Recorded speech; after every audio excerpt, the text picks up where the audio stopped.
सो hi students, कैसे हो आप सभी लोग। स्वागत है आप सभी का बायो स्टडी बोर्ड्स इस यूट्यूब चैनल के ऊपर। और आज के इस वीडियो में हम बात करने वाले हैं हाउ टू मेक नोट्स कैसे बनाएं।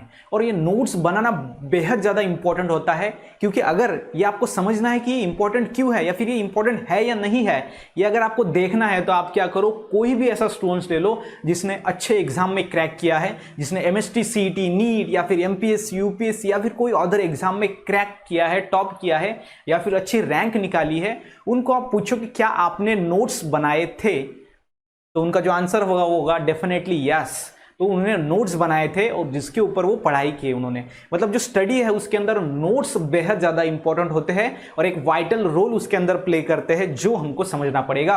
और इसीलिए मैक्सिमम स्टूडेंट्स क्या करते हैं, नोट्स नहीं बनाते।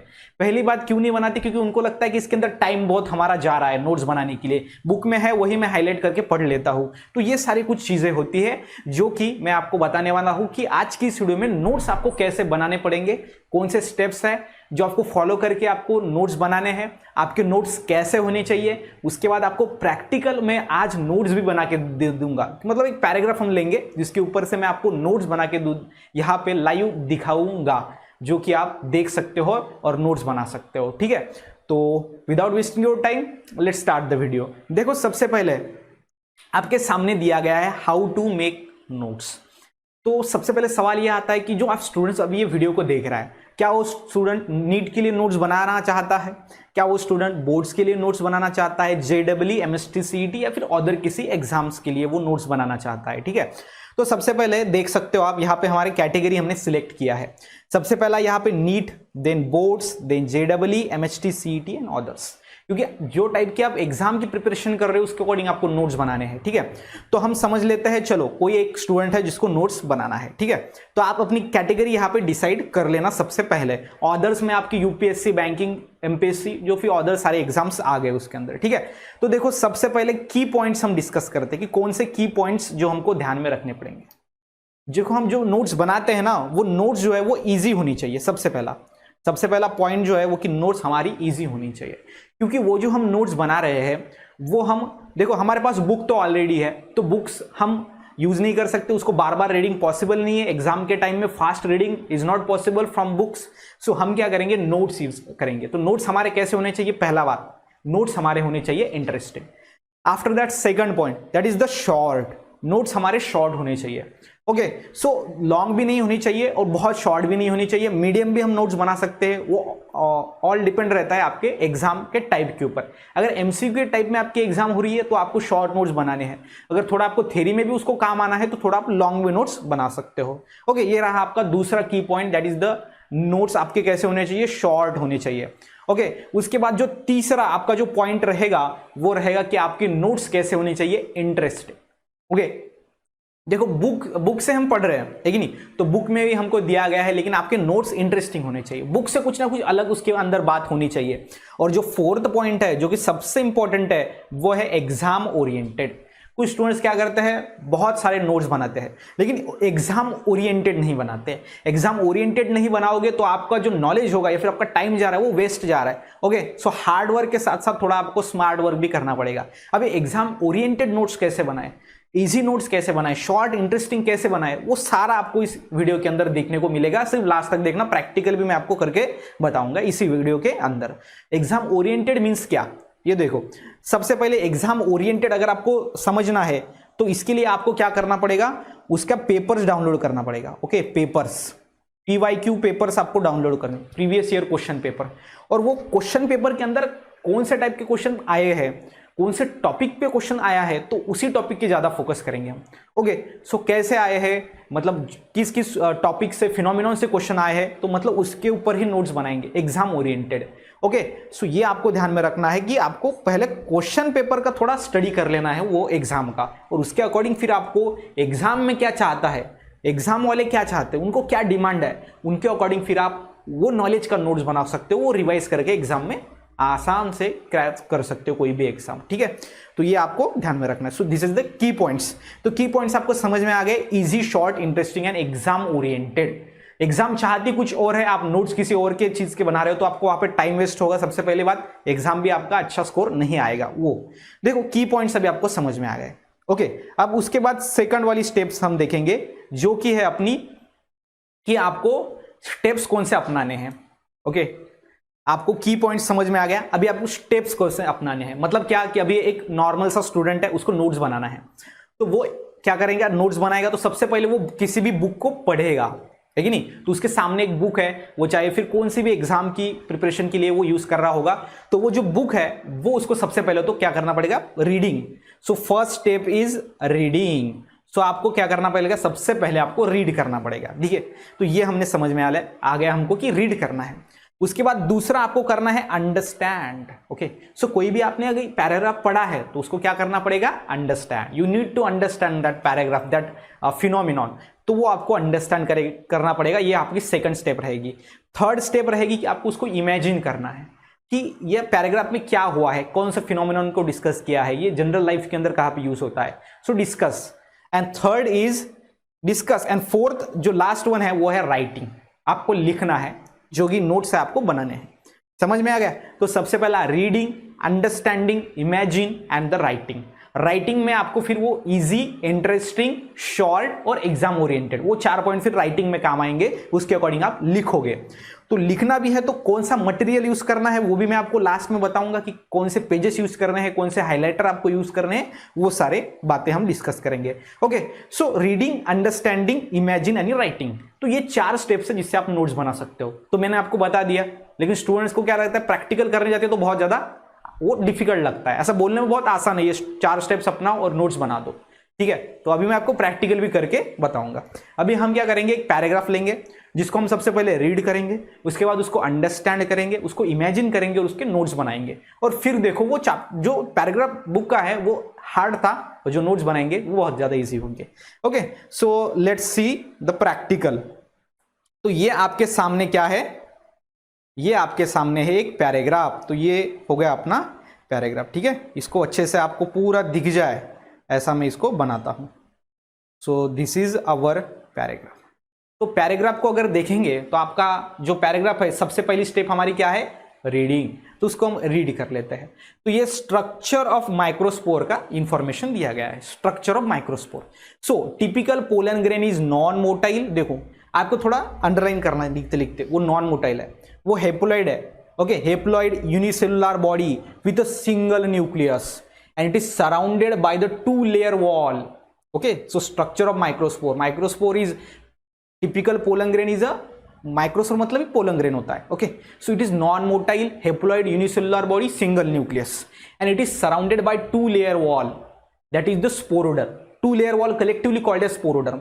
Then the outer layer is exine. It is thick and made up of complex non-biodegradable substance, that is the sporopollenin, and it may be smooth or with a sculptured pattern. Okay, characteristics of the species. It is the resistance to the chemical.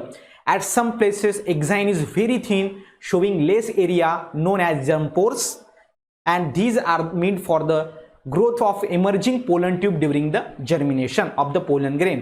Then the inner wall layer is intine and consists of cellulose and pectin.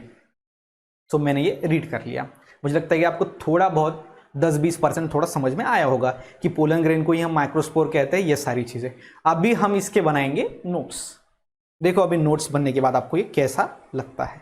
Okay, सो अब बनाएंगे इसका notes. तो notes बनाते वक्त हम क्या लिखेंगे, सबसे पहले ऊपर उसका हेडिंग देंगे हम। ओके, सो मैंने यहां पे लिख दिया, मैं यहां पे लिखूंगा माइक्रोस्पोर। और माइक्रोस्पोर का ही दूसरा नाम पोलन ग्रेन है, तो मैंने यहां पे और में लिख दिया पोलन ग्रेन्स। ठीक है, तो आप डिफरेंट कलर के पेन्स भी यूज कर सकते हो इंटरेस्टिंग नोट्स बनाने के लिए। उसके बाद देखो अभी मेन पॉइंट लिखेंगे। तो पोलन ग्रेन जो है वहां पे कुछ आपको वर्ड्स दिए गए हैं। सबसे पहला है नॉन मोटाइल, तो हम यहां पे लिख देंगे नॉन। ओके, अलग कलर का पेन ले लेता हूं। ठीक है, हम यहां पे लिख देंगे नॉन मोटाइल। नॉन मोटाइल मतलब जो मूवमेंट नहीं कर सकता। ओके, उसके बाद सेकंड वाला पॉइंट जो है वो लिखेंगे हेप्लॉइड है। वो कैसा है, हेप्लॉइड है, ऐसा बताया है, तो यहां पे लिखेंगे हेप्लॉइड। उसके बाद लिखा है, दिया गया है यूनिसेलुलर बॉडी। ठीक है, कॉमा देखेंगे आप, रीड करेंगे अच्छे से। और सिंगल न्यूक्लियस इसके अंदर होता है, ठीक है। तो ये हो गया आपको ना पूरा पोलन ग्रेन या फिर माइक्रोस्पोर का general introduction. That is non motile, haploid, unicellular body और सिंगल न्यूक्लियस। ये 4 कैरेक्टरिस्टिक हमने लिख दिए। देखो अभी माइक्रोस्पोर खत्म हो गया। उसके बाद दूसरा अगर पॉइंट हम नोट्स बनाएंगे उसकी, तो वो है इसके ऊपर 2 लेयर होते हैं। कितने लेयर होते हैं?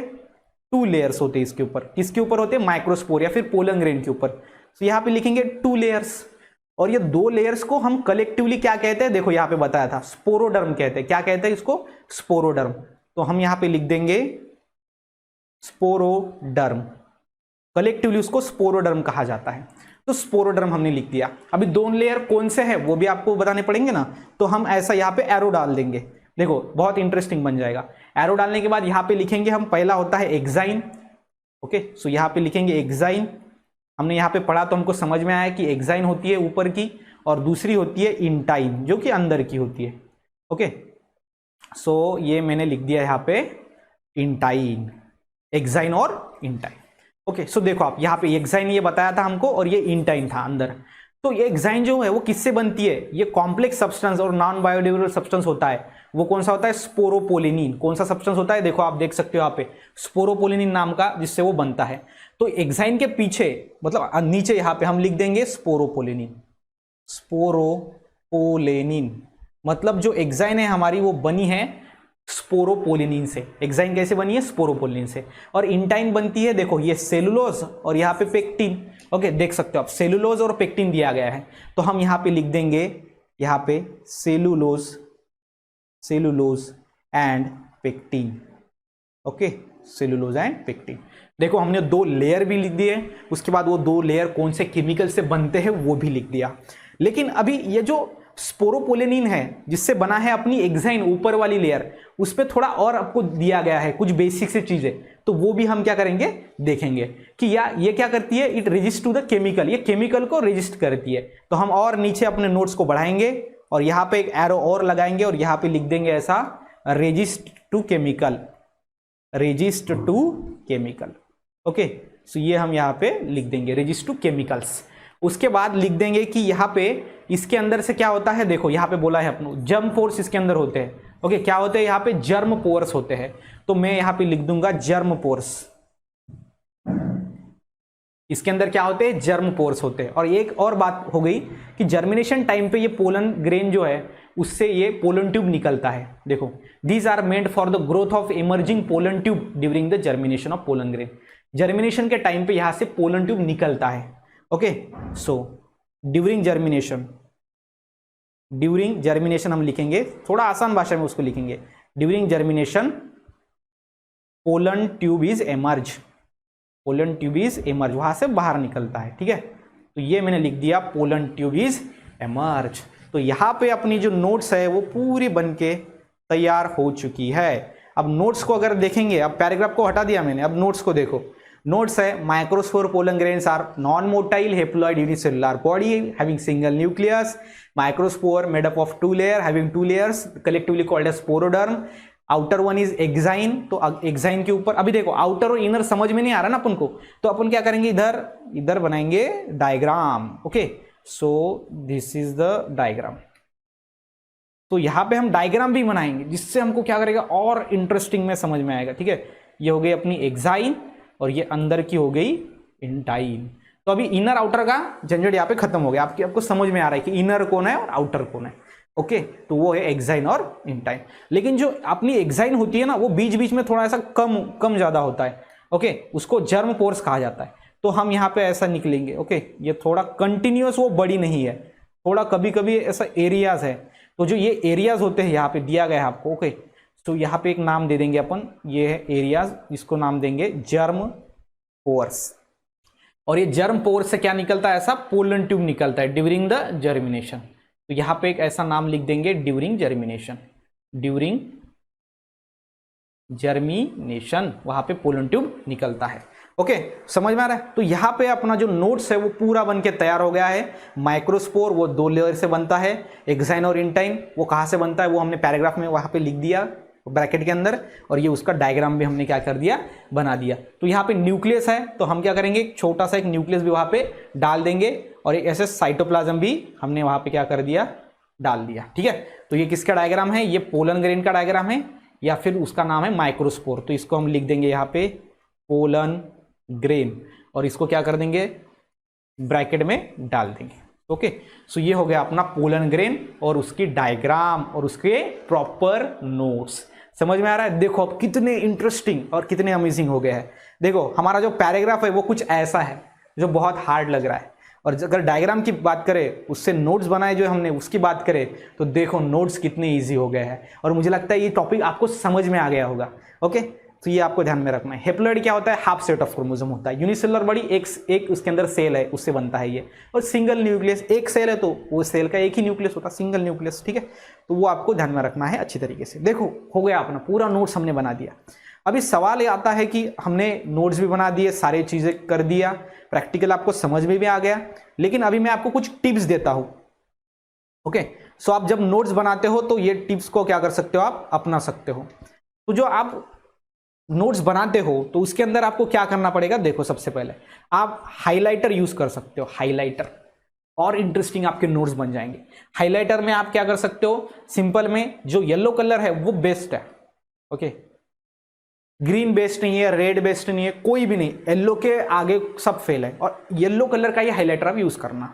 उसके बाद आपके जो नोट्स है वो A4 पेजेस के ऊपर होने चाहिए। देखो आपका ये A4 पेजेस होता है जो कि जेरोक्स का पेज होता है, और जिसके ऊपर लाइंस नहीं होती। देखो अगर लाइंस रहेगी तो क्या रहेगा, देखो ये हमारी ये लाइंस आप देख सकते हो, यहाँ पे लाइंस है, और दूसरा अपना पेज है जो ब्लैंक है पूरा। अगर हम कोई डायग्राम इसके ऊपर बनाते हैं तो ये मैंने यहाँ पे डायग्राम बना दिया, यहाँ पे बना दिया। मुझे आप बताइए, ये हमारी ए डायग्राम है, ये बी है, इसके अंदर इजी कौन सी डायग्राम आपको लग रहा है? तो आपको लग रहा है बी वाला। क्यों? क्योंकि इसके अंदर लाइंस नहीं है। लाइंस नहीं रहेंगे तो आपका जो नोट्स है, जो आपने डायग्राम्स निकाले, जो आपने राइट किया, उसके ऊपर आपका मैक्सिमम फोकस जाएगा। That means blank pages is compulsory for note making, ऐसा हम बोल सकते हैं। कंपल्सरी है। मेरे अकॉर्डिंग बहुत सारे स्टूडेंट्स भी वो कह रहे थे कि blank notes is the best for note making, तो आपको ये ब्लैंक पेजेस आपको यूज करने पड़ेंगे। ओके, सो ये आप देख सकते हो, तो ब्लैंक पेजेस A4 साइज के आपको यूज करने पड़ेंगे। ओके, सो ये नेक्स्ट हमारा पॉइंट था ब्लैंक पेजेस का। उसके बाद एक आपको प्लस पॉइंट देता हूं, जिसे किसी भी आपने एक टॉपिक जो हमने अभी यहाँ पे देखा, कोई टॉपिक है उसके आपने नोट्स बना दिए, तो उसके नीचे आप क्या करोगे, देखो यहाँ पे नीचे में आप उसका क्वेश्चन लिख दोगे कि ऐसा क्वेश्चन ये टॉपिक से पूछा गया था। मतलब जब आप वो नोट्स पढ़ेंगे तब नीचे का क्वेश्चन भी पढ़ेंगे, और आपको एग्जाम में आपका क्लिक हो जाएगा कि अगर ये क्वेश्चन एग्जाम में आया तो इसको मैं कैसे राइट कर सकता हूँ, इसको कैसे लिख सकता हूँ, वो आपको वहां पे समझ में आएगा। सो यहाँ पे आपको क्वेश्चन सेशन के लिए मतलब एक ऐसा लाइन निकाल देना है, नीचे क्वेश्चन लिखना है, ऊपर रहेंगे उसके नोट्स और नीचे रहेगा क्वेश्चन, और वहां पे आपको एग्जाम ओरिएंटेड, एग्जाम फोकस आपका स्टडी होगा। उसके बाद नेक्स्ट में अगर बात करेंगे तो व्हाइटनर आपको यूज करना है। सो व्हाइटनर यूज किस लिए करना है, क्योंकि देखो बहुत बार मिस्टेक्स होती है कुछ लिखते लिखते, और मिस्टेक अगर हो गई ना तो वो कैसे होती है, वहां पे बैड दिखता है, फ्रेश नहीं दिखता है, या फिर बोल सकते हैं क्लीन। जितना क्लीन दिखेगा, जितना अच्छा दिखेगा वो, उतना आप उसको रीड करने में आपको आसान जाएगा, उतना कंसेप्ट आप इजीली समझ पाओगे। ठीक है, तो आपको व्हाइटनर एक यूज करना है। और उसके बाद लास्ट वाला आपको नोट्स के क्या बनाने हैं, फाइल्स। ओके, नोट्स के फाइल्स। नोट्स के फाइल्स आपको कैसे बनाने हैं, तो नोट्स जो होता है उसके फाइल्स आपको रेडीमेड मिल जाता है, आप बना भी सकते हो, लेकिन रेडीमेड भी आप ले लियो तो उसके अंदर नोट्स आप डाल दोगे।